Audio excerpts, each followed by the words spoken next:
Welcome history enthusiasts and curious minds to History Trekker. Today we're diving into one of the most hilariously bizarre chapters in Australian history, the Great Emu War. Yes, you heard that right, an actual war against flightless birds. And spoiler alert, the emus won, so grab your popcorn because this is one feather-ruffling tale you won't want to miss. Our story begins in 1932 in the vast, dusty farmlands of Western Australia. Picture this. It's the Great Depression. Farmers are struggling, wheat prices are plummeting, and if that wasn't enough, they have an unexpected enemy. No, not locusts, not rabbits, but emus. That's right, folks, those big, goofy birds you see at the zoo. You see, after World War I, the Australian government encouraged veterans to take up farming in the vast, empty lands of Western Australia. What they didn't anticipate was that emus, these 6-foot-tall, flightless birds, would decide that these newly cultivated fields were the perfect buffet. Mockingly serious, the farmers, understandably, were at their wits' end. Their wheat crops were being decimated, so they turned to the government for help. And what did the government do? They decided to send in the military, because when you think of dealing with pesky birds, naturally you think machine guns.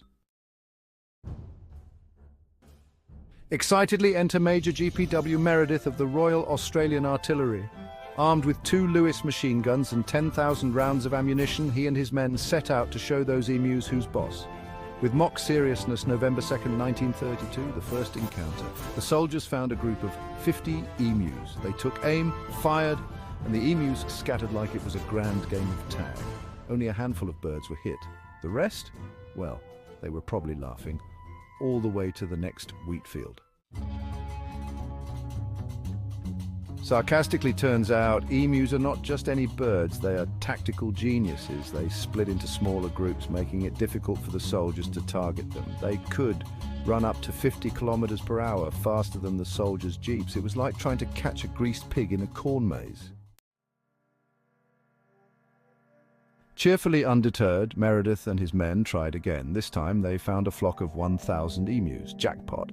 They opened fire, but the gun jammed after just 12 birds were down. The rest of the emus once again ran away unharmed. It was starting to look like the emus had some kind of invincibility cheat code. Amused. After several more failed attempts, the government decided enough was enough. The soldiers retreated, tails between their legs. Over the course of a month, the military had used 2,500 rounds of ammunition and managed to kill only about 1,000 emus.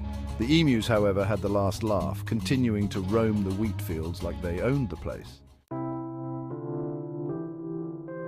Reflectively.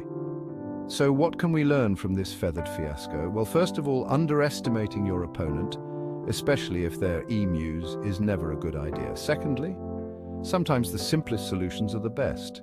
After the military's retreat, farmers eventually managed to build better fences and find other ways to protect their crops, cheerfully. And finally, it's a reminder that not every problem can be solved with brute force. Sometimes you just have to outsmart the birds, literally. Enthusiastically, thanks for joining us on this wild ride through the Great Emu War.